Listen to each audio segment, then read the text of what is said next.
Lawsuits keep piling up against the immigration orders. Today, the ACLU filed a class action lawsuit in the state of California.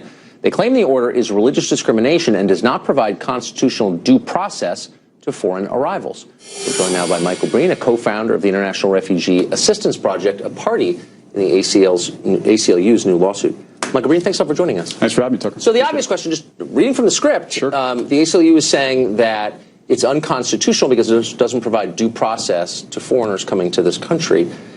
I don't know if you're a lawyer or not, but you are? Okay, yep. So are foreign nationals due process under our Constitution? Well, once they're on U.S. soil, they have rights. I mean, that's a key piece of law. Yes, yes. But more importantly, I mean, let's talk about how this case started. I mean, our clients, our two first clients, two Iraqis, both risked their lives working for the United States in Iraq. Right. They were special immigrant visa holders. That's the program for Iraqis who are targeted by terrorist organizations because they worked with the United States. Yes. So they were vetted. The U.S. government made a determination that, one, their lives were at risk from terrorists because they stood with us. Guys like me, I fought in Iraq, right? So they worked with people like me. And two, that they went through about a 2-year vetting process and they weren't determined to be security threats. They got on airplanes to come to the U.S. with valid travel documents. They landed and were detained. One guy was placed in handcuffs when he got to this country. Yep. We found out about this, and we contacted a large number of lawyers when we started to find out these cases were happening, started to go to airports. I was out at Dulles International. These two guys came into JFK. And we had some simple questions like, hey, can we see our clients? What's the law here? And I got to tell you, my heart goes out to the cops and the Customs and Border Patrol guys who are trying to implement this order, because the way the White House did this, they had no real guidance, so they didn't know. We couldn't find out what happened to these people, and so we filed a writ of habeas corpus, which is basically a fundamental right, says if the government's detain you, we want to come see you and find out who you are. See, that's the thing. Look, nothing you say surprises me. I've been detained by foreign governments twice. Yeah, me too. And the bureaucracy is not something you want to get involved with in any country. And I feel for the people you just described, and we could carve out exemptions for them, as we did for the Montagnards after Vietnam. Well, I think but the larger question and the basis of your lawsuit is a meaningful one, which is that foreign nationals, who, by the way, are not on U.S. soil, I mean, these are people, your lawsuit seeks to overturn a ban on people who are not yet here. So your lawsuit suggests that people in other countries have a right to our constitutional protection. So does that mean that North Korea could sue us for anti-Korean discrimination? No, I'm serious. No, of course not. Because what's the difference? Why would a foreigner in a foreign country have a right to due process under our Constitution? Because these people are involved in a legal process that the United States government is interacting with them on that process, right? Once they start to interact with the U.S. government, certain rights attach, and definitely when they get here. So you're talking about, and again, this is a difficult question to answer in part, because we're talking about a broad category of people. I mean, this may or may not, depending on who you listen to and which website you read from the government right now, apply to green card holders. This may or may not apply to visa holders. Well, they're saying it does not apply to green card holders. Well, but you're right, that wasn't clear at first. If you check the Customs and Border Patrol website right now, it says something different. Look, and there's no defending the chaos around it. But again, the basic principles are worth sorting out, because this is not going to end now. It's going to continue, and we need to figure out how we view this. So that's right. You're making the case that we need to let in these refugees, not just to repay them for helping us, which I think is a valid argument, but for national security reasons. So why would it help us from a national security perspective to let in refugees from these 7 countries? Well, let's be clear. We're not just talking about refugees, but the thing is, we're in a fight. And what this executive order does... We're not just talking about refugees, right. But people this who want to come executive order bans everybody who wants to come here from 7 different countries. Right. 15,000 Iraqi soldiers and Peshmerga fighters have given their lives fighting ISIS, the Islamic State. President Trump's #1 national security priority is to defeat the Islamic State. I agree with that, right? The people who are right now, while you and I are talking, doing the house-to-house, nose-to-nose, kill-or-die fight against the Islamic State on the ground in places like Mosul. If you've ever been in an urban gunfight, that's no joke, right? These guys are the ones who are taking the fight to ISIL. Right. We just told them and their families, they're not welcome in the United States. General Petraeus testified before the House Armed Services For a short period of time. No, not at all for a short period of time. I mean, it's a temporary order. I mean, okay, until we sort this whole thing out?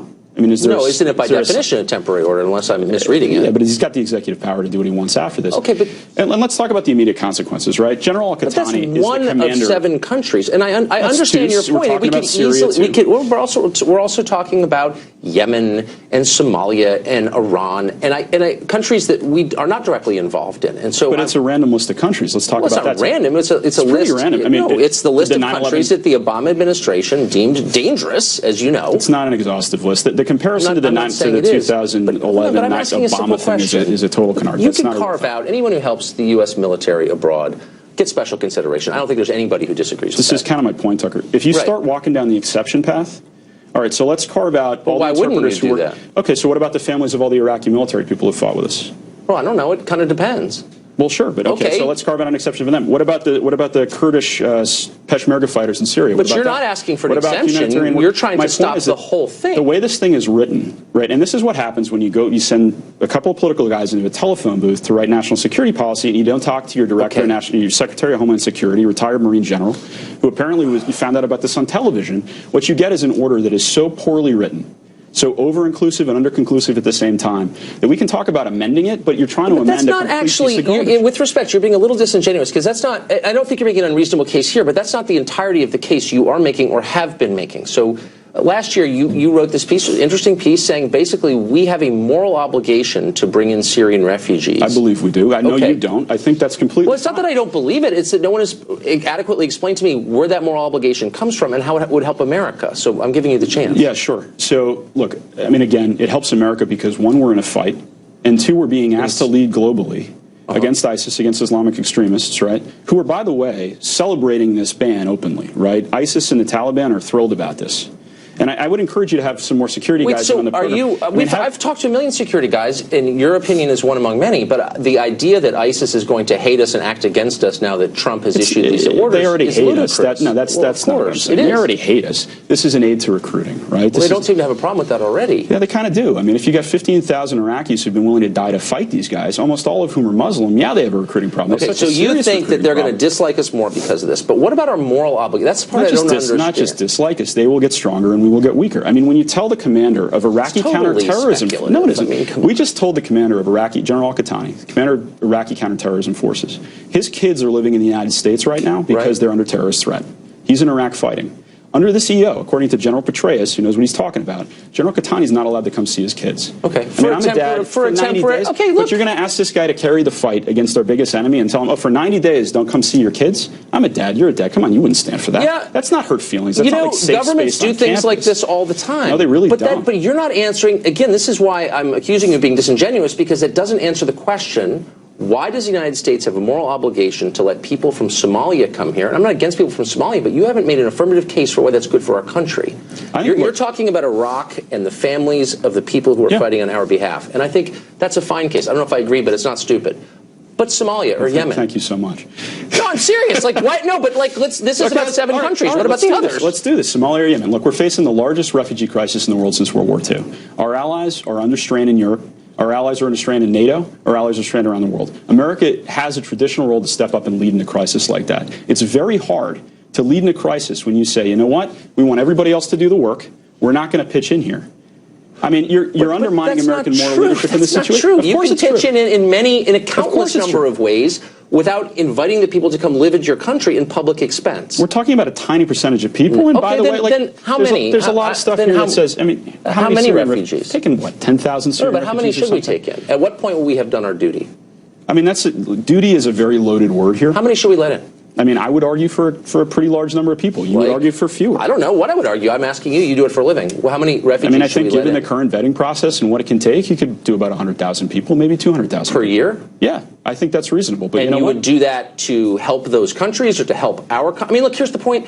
We could get virtually anyone in the world to come here who wanted to come. Why wouldn't you say, let's figure out the people who will help America? I'm Maybe not we so need sure some more that's software true anymore. I mean, we can get the top talent in the world except for anybody from these 7 countries. Are you arguing that letting in 100,000 refugees from Syria or any of these countries would be to the economic benefit of the United States, to the moral benefit? Like, what is the point? That's all I'm asking. What is the point? What's the point? You're taking in people who are... So people you can feel good about yourself? Or like, no, it's not so I can feel good about myself. Then why? Of course not. No, in the face of the largest refugee crisis since the Second World War, the United States has a leadership role to play. And by the way, let's not talk about these people like they're total social burdens. I mean, Henry Kissinger came here as a refugee. Are all social burdens. Albert Einstein came here as a refugee. Then if you're making, then are you? I just want to know what you're saying. Are you saying that if we let in 100,000 refugees per year, it will help the U.S. economy? It will assuage our guilt? I mean, like, what is the point? Okay, then what is it about? It will ultimately, I think, help the U.S. economy. At very least, it's cost neutral. There's a lot of information out there. You think it's cost neutral? Yeah, I do in the long run think it's cost neutral. How long will it take to become cost neutral? I have absolutely no idea. So it's a guess?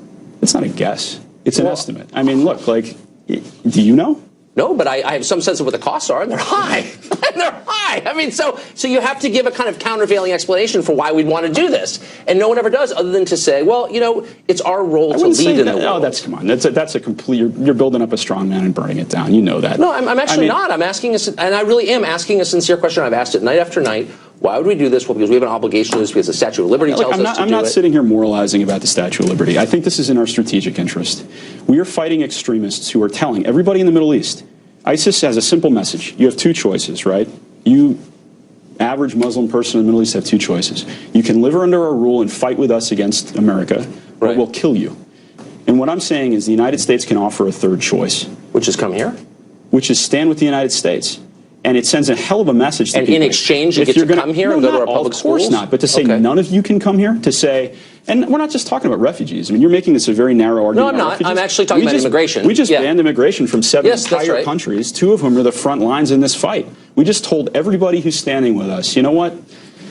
We'll let you go kill and die in Mosul. We'll give you the bullets to do it. We'll send our special forces guys to go back you up. By the way, there's some tough conversations happening between friends of mine who are embedded with Iraqi forces and the Iraqis they're working with right now. Because their expectation was to move here after. No, because, I mean, come on. Well, because what do you mean? Come on, you just said that. So the tough conversations, I'm sorry you don't get to move to the United States at the end? Of what's course the tough not. No, conversation? it's why don't you trust us enough to say, why don't you believe that any of us could potentially come here or visit your country on a student visa or anything else? And oh, by the way, why are you helping ISIS? General Hertling, I'm serious. Get General Hertling, my old division commander in Iraq. With respect, getting phone calls. I'm sure he is. He's getting phone calls from Iraqi colonels and generals, and they're on the phone saying, "Why are you helping the enemy? We are fighting together."